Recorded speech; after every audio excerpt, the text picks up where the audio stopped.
Bom dia, galerinha! Hoje a nossa aula de ciências é a correção das atividades do livro didático. Então, nós vamos estar finalizando a correção das atividades do nosso livro didático. Nós vamos começar na página 42, nesse Organize as Ideias. Depois vamos para a página 44, depois para 47, 50, 53 e 54. Tudo bem? Então, vamos começar com Organize as Ideias aí da página 42. Então, o Organize as Ideias fala o seguinte: complete a tabela abaixo com os dados que faltam. Então, a tabela tem o tipo de rocha, a origem desse rocha e um exemplo. Tipo de rocha. Nós temos 3 tipos. A tabela te dá a magmática. Então, tá faltando rocha sedimentar e rocha metamórfica. A magmática, como o próprio nome diz, ela tem origem no magma, né? A rocha sedimentar, como a tabela te dá aí, a origem dela é o acúmulo e consolidações de sedimentos. Vão se sobrepondo aos outros e ficando firmes, formando essa rocha chamada sedimentar. E a rocha metamórfica é aquela que sofreu algum tipo de transformação. Então, antes dela ser metamórfica, ou ela era magmática ou era sedimentar. E pelo calor, pela pressão, pela localização dela, ela sofreu uma mudança e passou a ser uma rocha metamórfica. Exemplos de rochas magmáticas: basalto, granito. Exemplo de rocha sedimentar: arenita e calcário. Exemplo de rocha metamórfica: o gneiser e o mármore, tá? Então, essa é a nossa tabelinha completa, tá? Agora, nós vamos lá para a página 44. Aqui, essas atividades aqui, ó, né? As atividades da página 44. Passou aí? Pegou seu livro? Então, vamos.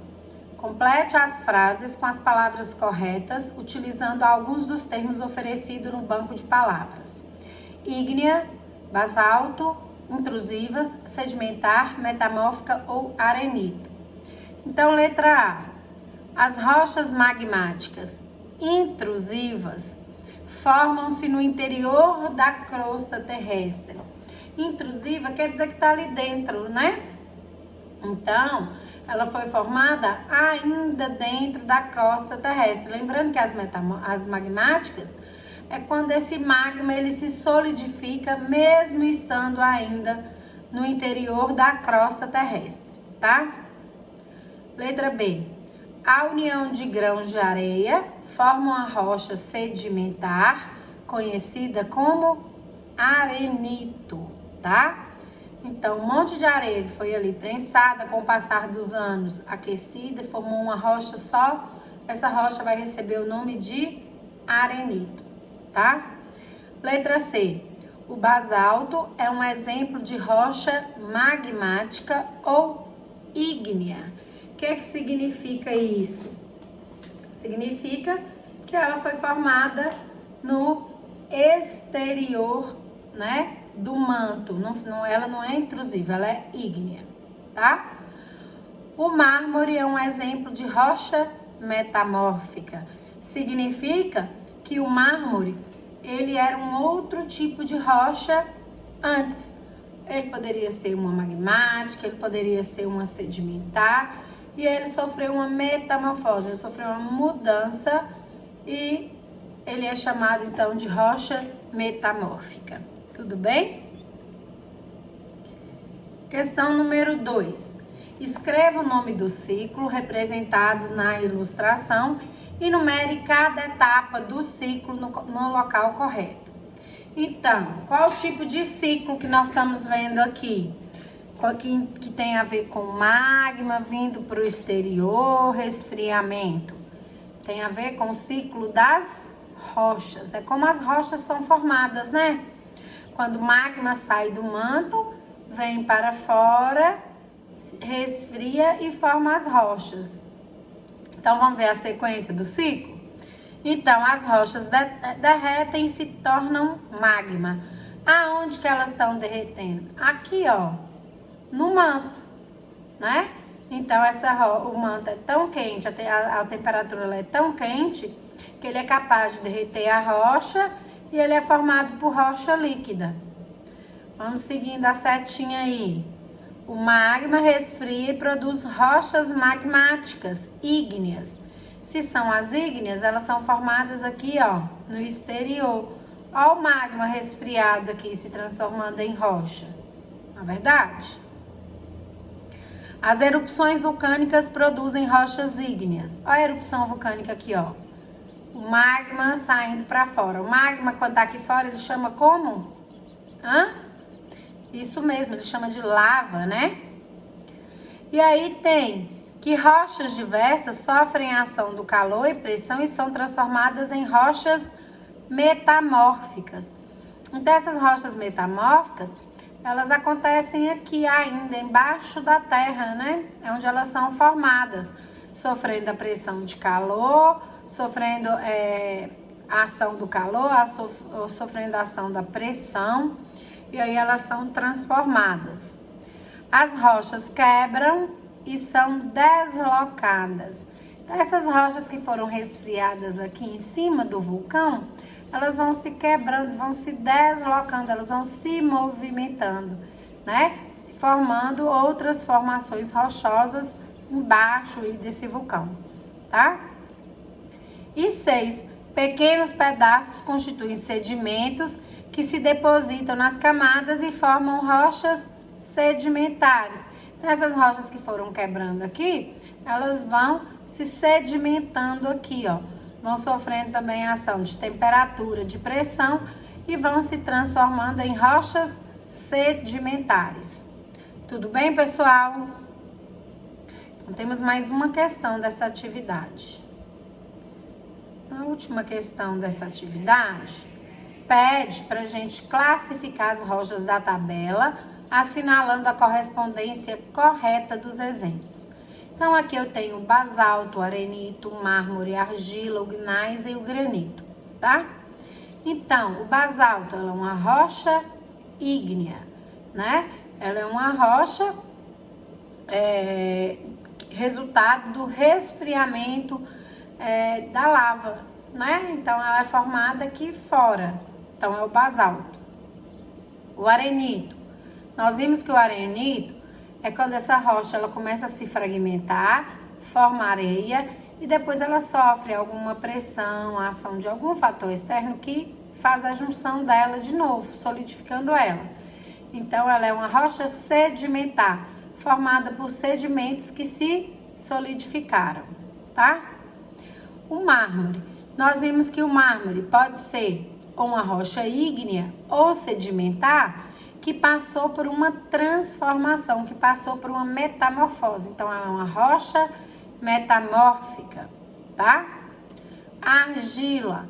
A argila também, né? Ela é uma rocha sedimentar, formada por fragmentos de outras rochas. Tudo bem? O gneiss, ele é como um mármore, né? Ele poderia ter sido uma rocha ígnea ou sedimentar, que sofreu uma transformação e passou a ser metamórfica. Tudo bem? E o granito, que é muito utilizado, né? Mármore e granito são muito utilizados nas casas da gente, nas pedras das bancadas de pia, de banheiro, pia de cozinha. O granito também é uma rocha ígnea, né? Significa que ela é resfriada fora do manto do nosso planeta. Tudo bem? Então, vamos para a página 47 agora.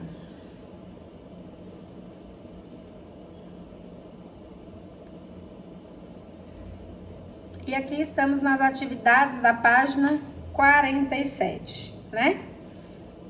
A atividade da página 47, ela foi até falada um pouquinho no vídeo. Mas nós vamos falar novamente. Então, a imagem abaixo representa diferentes horizontes do solo de uma determinada região. Observe e responda a pergunta. Então, é como se esse solo tivesse sido cortado, né? E cada pedacinho dele a gente vê que tem diferença nas cores, diferença na composição desse solo, né? Aqui eu tenho um solo mais claro, mais arenoso. Aqui eu já tenho um solo mais escuro, mais firme. Aqui eu já tenho um solo misturado com rocha. Aqui eu já tenho algumas rochas. Então, quando a gente olha para um solo dessa forma, uma lateral do solo, né? A gente não tá vendo ele por cima, a gente tá vendo a lateral dele. Nós falamos que nós estamos vendo os horizontes deste solo. Tudo bem? Quanto mais longe o horizonte do solo, ele tá da parte de cima do solo, nós entendemos que ele é a parte mais antiga desse solo, tá? Então, a parte mais antiga vai ficar sempre embaixo, no perfil do solo, e a parte mais recente é a parte mais superior desse perfil de solo, tá? Ou desse horizonte de solo. Tudo bem? Então, vamos ver o que a nossa questão está pedindo. Exatamente, qual a camada mais antiga? Então, a camada mais antiga é a camada mais profunda. Então, a mais antiga é a camada A, tá bom? Considere que a glauconita é um mineral esverdeado. Qual das camadas identificadas da foto poderia ser formada por esse mineral? Vamos olhar a imagem de novo? Olha aí, para onde a gente acha uma cor mais esverdeada? Eu enxergo ela aqui, ó, bem aqui, uma listinha, ó, tá vendo? Isso, essa cor mais esverdeada tá aqui, nessa camada de solo, que é a camada C, tá bom? A glaucomita se forma em sedimentos marinhos, rasos e calmos. Considerando essa informação, como poderia ter sido há milhões de anos o local onde os sedimentos se depositaram? Bom, então, se a glaucomita se forma dos sedimentos marinhos, marinho vem de mar, né? Um mar raso e calmo. Então, poderia ser um mar pouco profundo, um mar de águas calmas, uma praia. Dessas praias que a gente vai que tem pouca onda, né? Que não é muito profundo, que você pode ir até mais longe um pouquinho. Então, seria num lugar assim. Então, essa região aqui há milhares de anos já foi um mar, né? Por isso que eu tenho aqui nessa região essa glauconita, tá bom? 2. Sobre as rochas, complete as frases de modo a torná-las corretas. Letra A. Os seres humanos pré-históricos usavam o que para fazer instrumentos que serviam de facas? Usavam as rochas.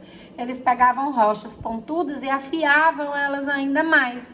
Prendiam em pedaços de madeira ou utilizavam com a própria mão mesmo. E aí eles faziam esses instrumentos pré-históricos que facilitavam a vida deles. Vamos continuar lá em cima.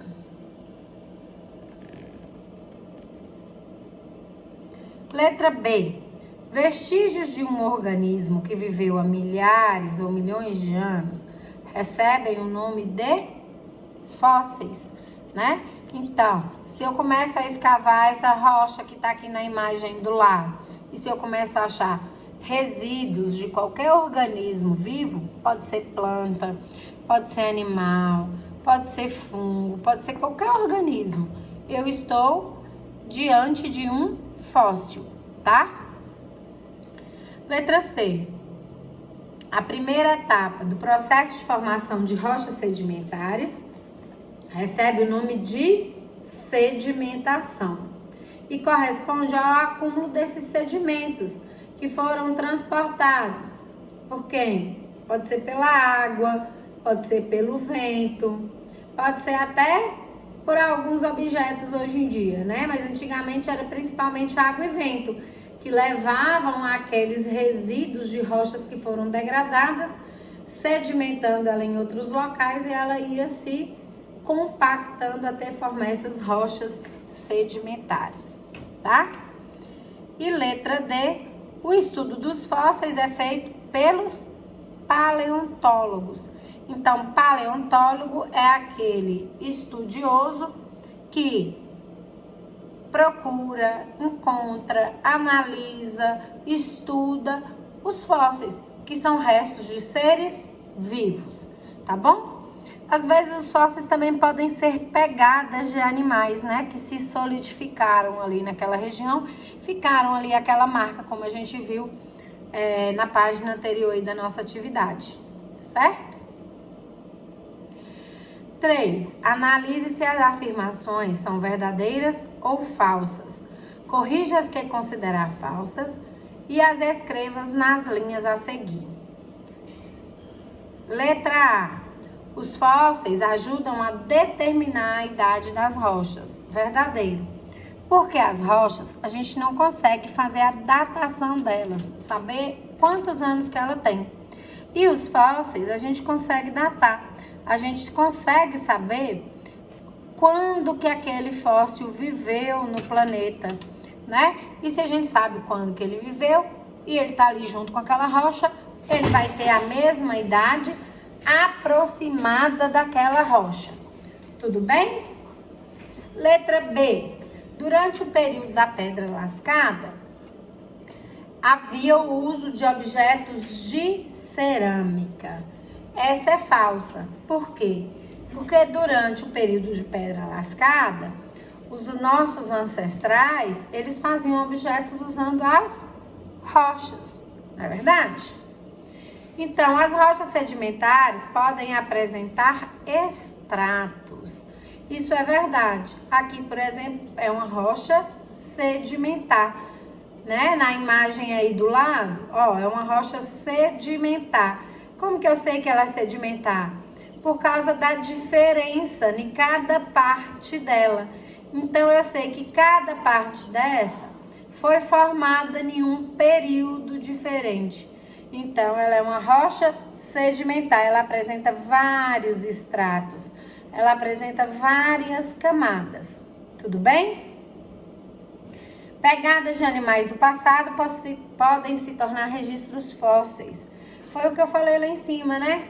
Então, alguns animais podem deixar uma pegada muito profunda em alguma lama que estava muito, né, já endurecendo. Caiu um sedimento ali e aquela pegada foi preservada. Ela se torna um registro fóssil. Através dela, a gente muitas vezes talvez não consiga fazer datação, porque para fazer datação eu preciso de parte desse ser vivo. Mas ela também é um registro fóssil, tá? E letra E, as cerâmicas são produzidas com argila. É verdade, né? Então, essas canequinhas de cerâmica que a gente toma aí, ela é feita através de argila. Pega a argila, faz o molde, depois assa, né, aquela xícara para depois pintar ela e dar para ela essas características. Tá certo? Tudo bem, pessoal? E aqui, duas sugestões de correção para a letra B, que é a única falsa, né? Então, eu posso falar que durante o período da pedra polida ou neolítico havia uso de objetos de cerâmicas, ou durante o período da pedra lascada havia uso de objetos de pedra, né? Por isso que ele chama pedra lascada o período. Tudo bem? Questão 4. Volte à página 46 e analise Volte à página 46 e analise a ilustração que representa a distribuição dos diferentes tipos de fósseis entre os horizontes de rocha dos organismos retratados na imagem. Identifique o mais antigo, isto é, aquele que viveu na Terra há mais tempo. Explique como que você chegou a essa conclusão. Então, vamos voltar lá na página 46, que está aqui pertinho. Aqui, a imagem que eu quero que vocês analisem é essa.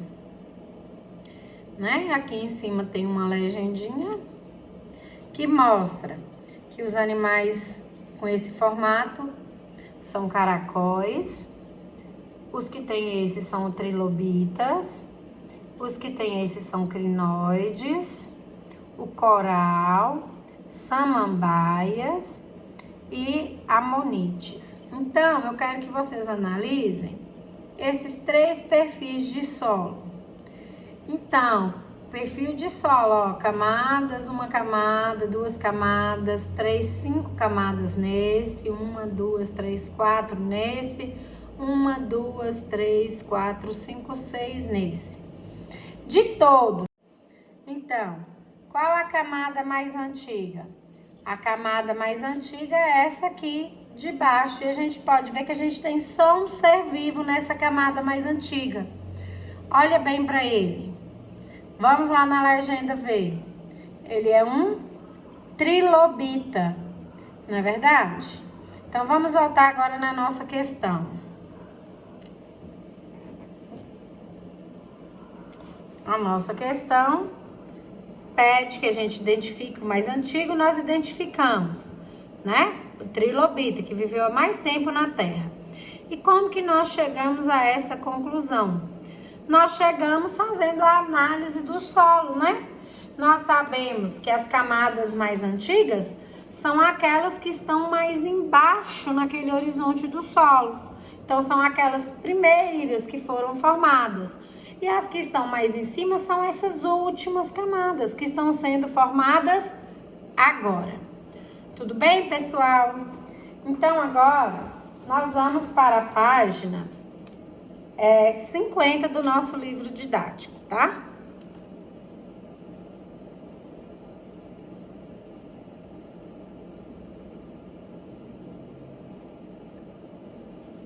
E aqui nós temos mais atividades para resolver.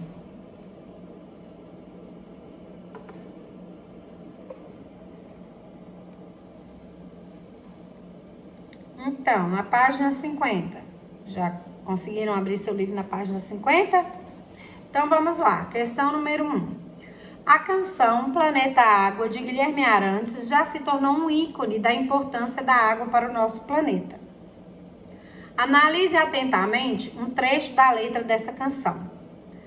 Planeta Água, água que nasce na fonte serena do mundo.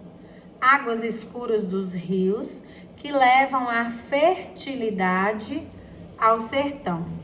Águas que banham aldeias e matam a sede da população. Essa música é de Guilherme Arantes. Agora, resolva as questões a seguir com base nos seus conhecimentos e na análise do trecho da letra da canção. Letra A. Escreva uma das importâncias da água para os seres vivos citados na questão. Então, a água, ela é de extrema importância para os seres vivos, né? Na canção coloca aí que ela mata a sede da população. Mas não é só da população, não. É de todos os seres vivos. Animais, plantas, fungos, bactérias. Todos os seres vivos precisam da água no seu organismo, tá? E na canção também fala que a água traz a fertilidade ao sertão.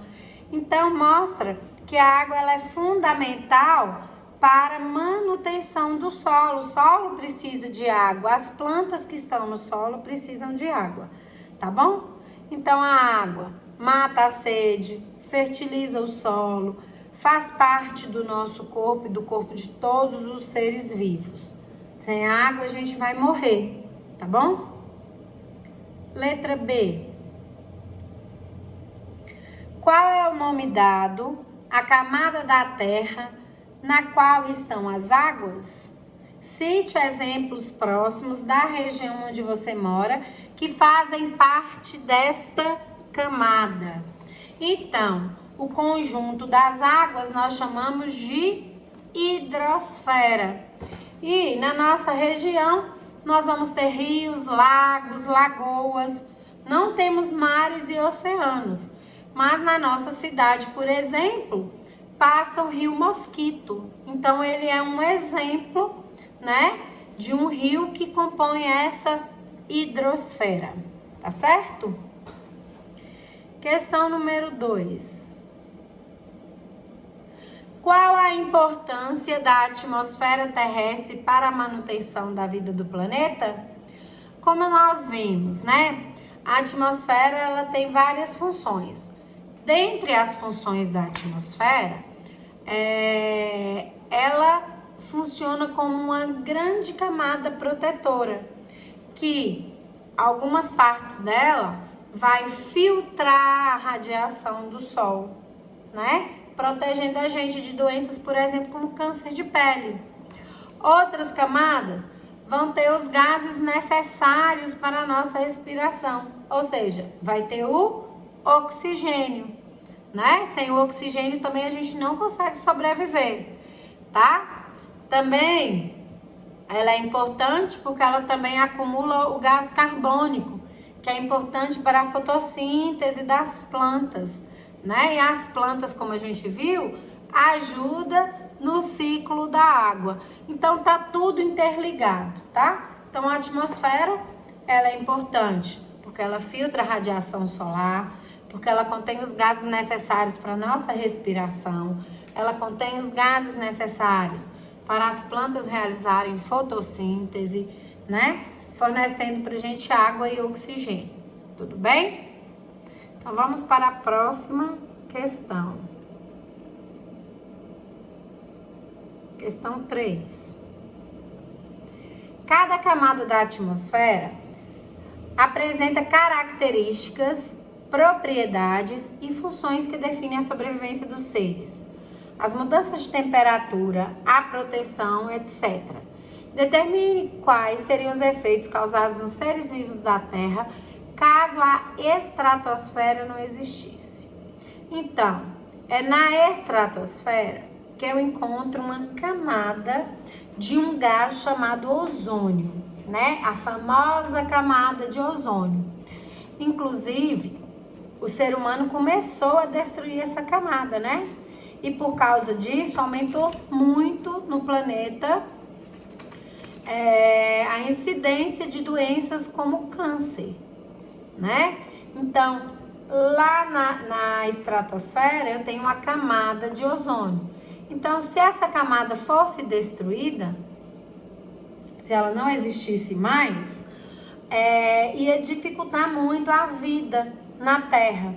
Porque essa forte radiação, além de atingir os seres humanos, causando esse possível processo de câncer de pele, ela também ia causar a morte de muitos animais que são dependentes da água, como peixes, sapos, anfíbios, alguns répteis, porque o calor ia aumentar demais no nosso planeta, porque não ia ter essa filtração, tá bom?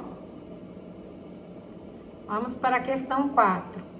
Sabemos que a atmosfera se estende por muitos quilômetros e que, à medida que se afasta da superfície terrestre, apresenta características diferentes. Por isso, didaticamente, ela foi dividida em 5 camadas.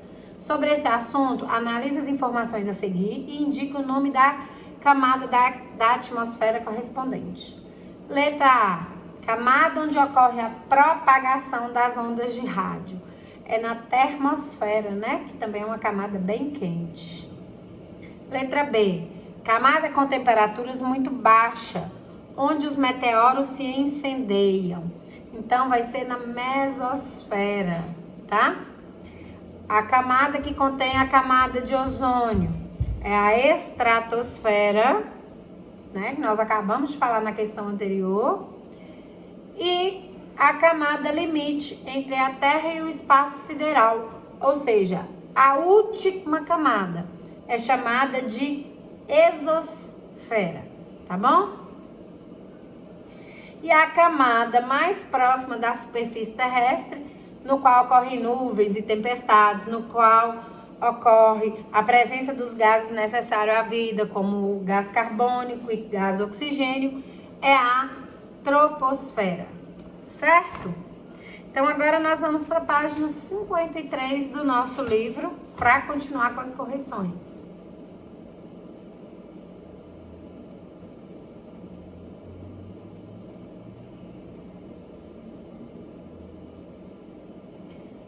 A página 52, ela é o início da hora do estudo.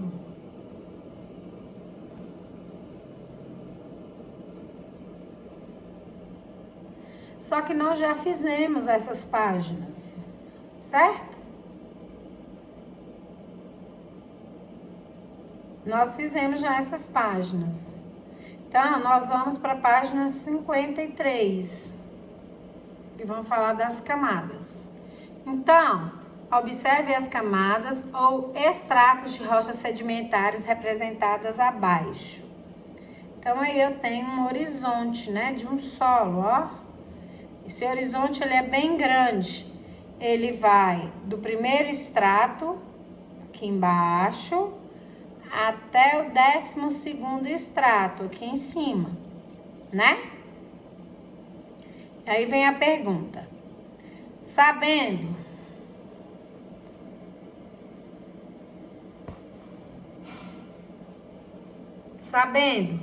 que esse serzinho aqui, que a gente viu o nome dele na outra questão, como é que ele chama? Trilobita, né?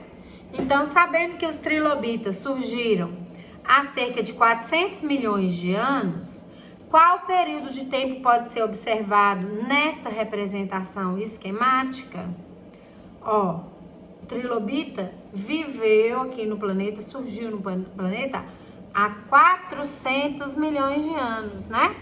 Então, tudo que veio depois dele, olha, todos esses seres aqui, né, que estão aqui nas camadas superiores, viveram depois do trilobita, né?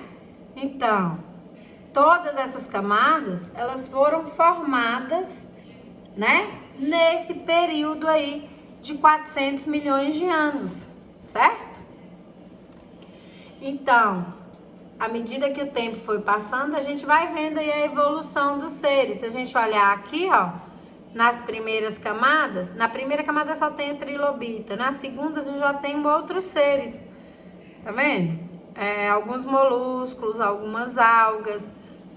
Aqui eu já tenho outros diferentes. Ó, as plantas, só nas camadas mais superiores, ó, ossos parecendo de aves, né? Pegadas de mamífero, que não tem aqui nessas camadas inferiores. Então, esse perfil de solo, ele tá contando aqui uma história, aqui, ó, pegada de mamífero, de aves, plantas. Ele tá contando uma história de 400 milhões de anos, tá certo? Letra B. Em que tipo de ambiente viviam os seres encontrados nas camadas de 1 a 5? Então, vamos lá observar a camada de 1 a 5? Olha, 1, 2, 3, até a 5, ó. Então, todos eles viviam aonde? São seres que a gente identifica como aquáticos, né?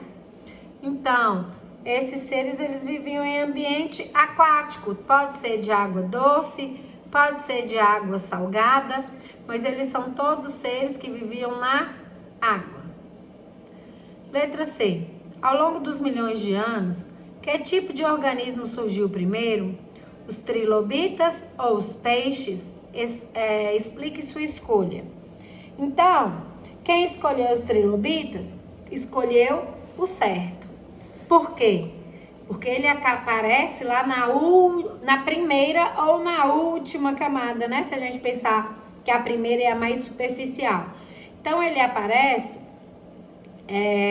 embaixo, aonde só tem ele. Só depois de alguns milhares ou milhões de anos é que vão aparecer os peixes, não é verdade? Então, o mais antigo, os trilobitas, tá certo?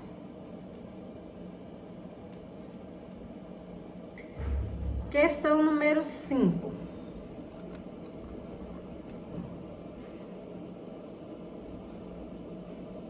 A ilustração a seguir apresenta as principais camadas da Terra, desde o interior até o limite com o espaço sideral. Anote ao lado de cada camada seu respectivo nome. Então, aqui eu tenho uma camada e aqui eu já tenho o espaço sideral, né? Então, essa camada que faz o limite né, com o resto do universo, nós chamamos de exosfera.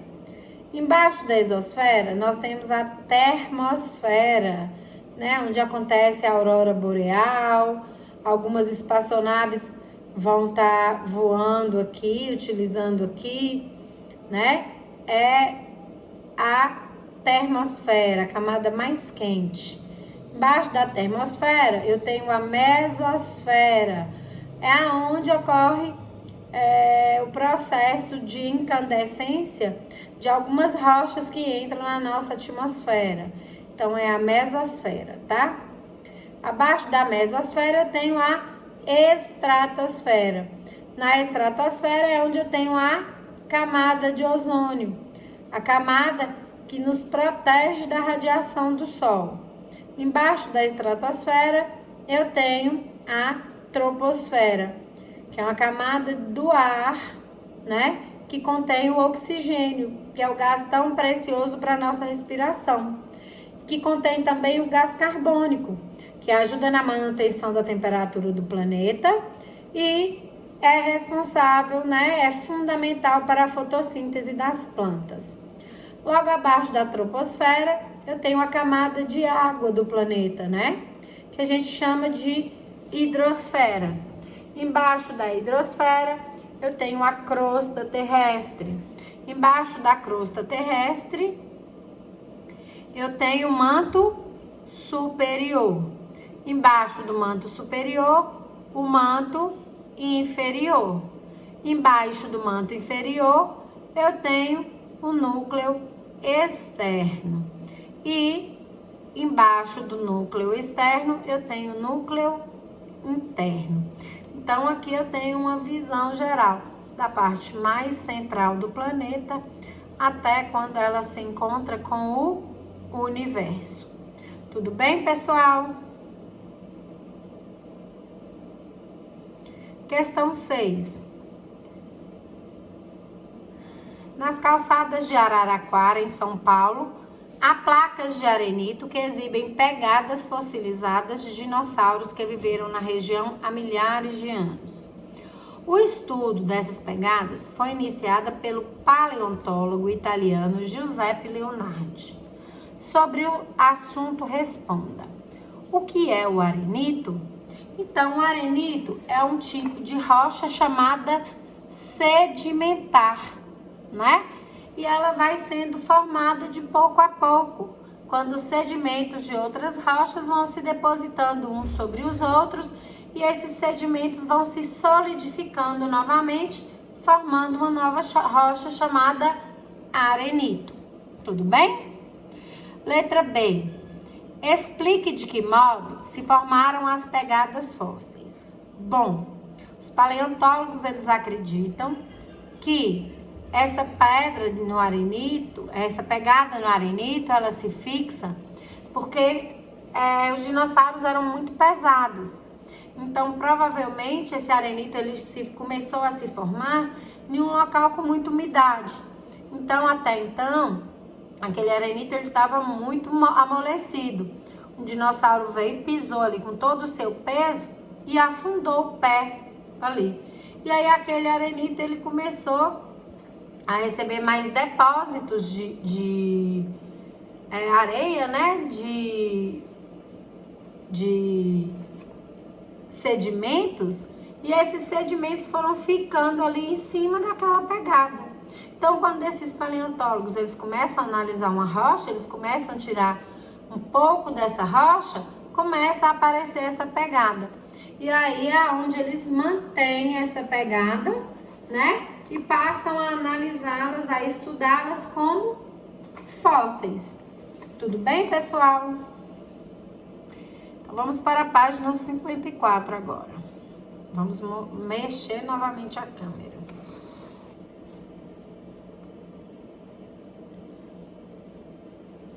Espera só um minutinho. 7. Pesquise o que faz um paleontólogo. Escreva um pequeno texto a respeito da importância desse trabalho. Então, o seu texto, ele tem que mostrar, né, tem que falar o que o paleontólogo faz. O que que ele faz?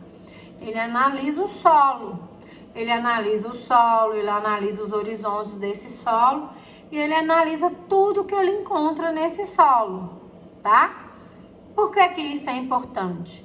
Porque o que ele encontra nesse solo, através dos seus horizontes e dos restos fósseis, é que ele consegue contar um pouco para nós uma história que nenhum de nós viveu. Uma história que aconteceu há milhões de anos atrás, né? E que quem conta essa história pra gente? Os fósseis. Então é através dos fósseis que a gente sabe que existiam um dia, há milhões de anos atrás, os dinossauros. Já imaginou se eles tivessem sido todos decompostos? Se não tivessem deixado nenhum resíduo fóssil?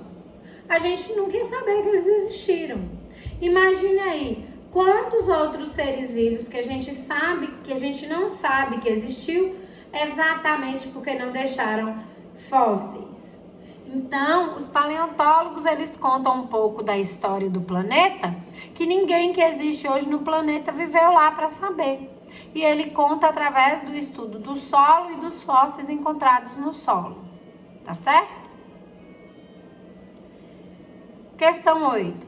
Entre 12 milhões e 1,5 milhão de anos atrás, erupções vulcânicas no oceano produziram um dos mais belos arquipélagos brasileiros, o arquipélago de Fernando de Noronha.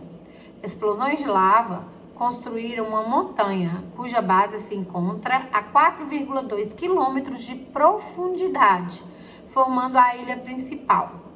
Durante milhares de anos, o cone vulcânico original sofreu a alteração dos ventos, do sol, da chuva, dos mares e das ondas, o que o modificou até apresentar o relevo atual. Então aí está o relevo atual, né? Dessas rochas vulcânicas. São rochas vulcânicas, tá? São ilhas vulcânicas. Tá bom? Então aí pede, letra A. Pesquise e explique o que é um arquipélago. Então, um arquipélago é um conjunto de ilhas que não estão ligadas fisicamente, mas estão muito perto uma da outra, tá certo? Esses arquipélagos são formações rochosas provenientes de erupções vulcânicas, como o texto mesmo diz, mas que geralmente não estão unidas fisicamente, estão próximas uma da outra, tá? Então, arquipélago é um conjunto de ilhas que estão próximas uma da outra, tudo bem? Letra B. Quanto à origem, que tipo de rocha forma a maior parte do arquipélago de Fernando de Noronha? Então, o tipo de rocha, na sua grande maioria, é a rocha ígnea, né? Então, é o magma que foi solidificado aqui no meio externo. Então, é uma rocha magmática ígnea, a maior parte do arquipélago, tudo bem? Letra C. Costumamos ouvir que no Brasil não existem vulcões, mas será que há milhões de anos eles existiam na região que hoje forma nosso país? Justifique sua resposta. Sim, né? O próprio texto fala que Fernando de Noronha é um arquipélago brasileiro e que foi formado pela erupção vulcânica. Então, significa que há milhões de anos atrás existia um vulcão no país. E por que não existe mais? Porque a gente sabe que o magma se movimenta. Com a movimentação magmática, hoje o nosso país ele se encontra no centro de uma placa tectônica. E aí, quando ocorre a movimentação dessa placa, o magma que extravasa nunca chega no nosso país, porque nós estamos no meio e não nas pontas, não é verdade? Então, a gente tem muita sorte com isso, né? Questão 9. Sobre a atmosfera, responda as perguntas a seguir. Letra A. Como seria o mundo se a atmosfera não existisse? Justifique sua resposta. Bom, se a atmosfera não existisse, provavelmente nós também não existiríamos. Por quê? Porque a atmosfera, ela é fundamental para a vida no planeta, como nós já vimos, né? Ela possui proteção, ela nos dá proteção, ela nos dá os gases que a gente precisa para sobreviver aqui. Ela é importante para que haja o ciclo da água. Então, um mundo sem atmosfera seria um mundo sem os seres vivos que a gente conhece que vivem na Terra, tá bom?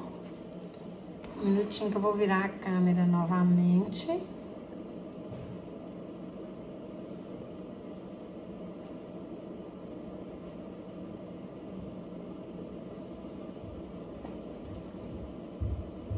Letra B.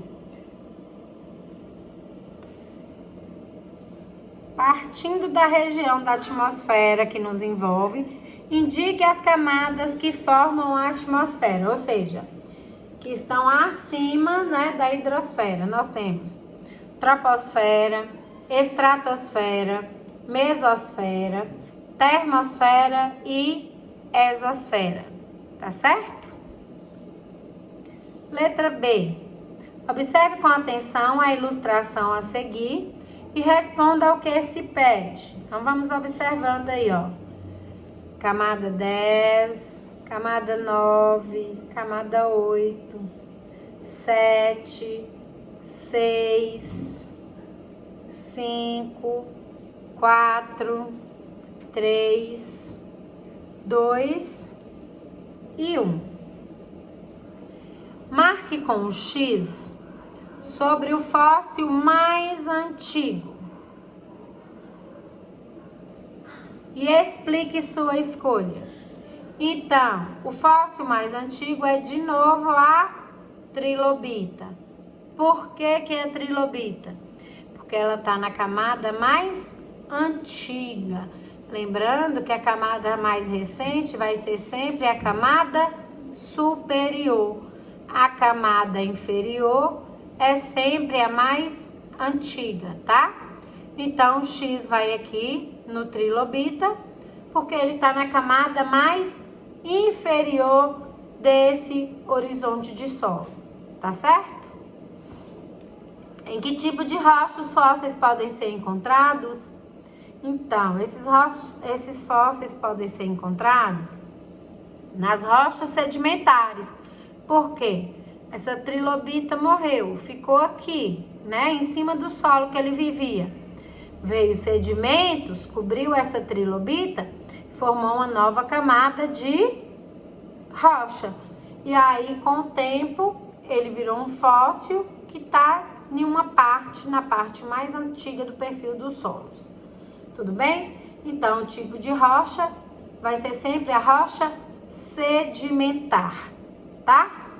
É a rocha mais fácil para a gente encontrar fósseis. Rochas sedimentares. E letra C, porque não existe fósseis nas rochas ígneas. Então, as rochas ígneas, elas são rochas que se resfriam quando chegam à superfície da Terra através de erupções vulcânicas. Essas rochas, elas estão numa temperatura muito grande, que provavelmente, se tiver algum ser vivo, ao invés de fossilizar, ela vai degradar ele todinho, né?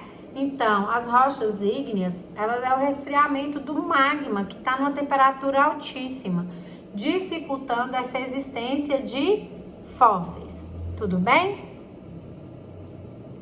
Questão 11. Agora que você já aprendeu um pouco mais sobre nosso planeta, procure responder aquela pergunta lá do início do capítulo. É possível cavar um longo túnel e chegar ao Japão? Justifique sua resposta. Não, não é possível. Primeiro, porque a gente não tem nenhum tipo de material que é forte o suficiente para cavar, né, mais do que o homem já conseguiu até hoje. Foram alguns poucos quilômetros, né? Então, essas sondas que fazem essa escavação, sempre quando elas chegam perto daquela rocha, aonde aquele perfil de solo já tá lá no finalzinho, que a gente chama de rocha mãe, ela é muito dura. Então, nós não temos nenhum tipo de metal que consegue, muitas vezes, perfurar essa rocha mãe, tá? E mesmo se a gente conseguisse perfurar essa rocha-mãe, a gente ia dar de cara com um manto que tem altíssimas temperaturas, que rapidamente ia derreter todo tipo de equipamento que a gente tivesse. Então, seria impossível. Tudo bem, pessoal? Se ficou ainda alguma dúvida sobre a nossa matéria, sobre a correção, eu espero o contato de vocês pelo WhatsApp, tá? Peço ajuda aos pais para entrar em contato, perguntem, que eu vou estar à disposição para responder todas as perguntas.